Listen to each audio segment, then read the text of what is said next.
Les infraestructures han tingut un impacte molt important en l'horta.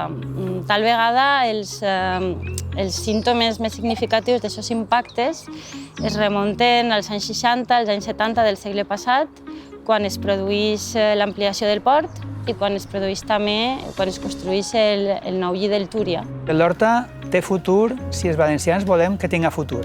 En primer lloc, valoritzant o donant valor a les persones llauradores, que són els grans artífecs que existisca.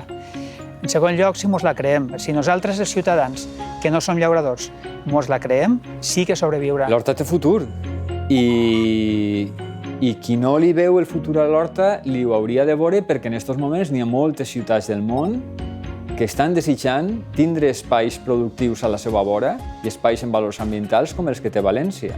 Tenim uns aliments de qualitat produïts a la vora de la ciutat.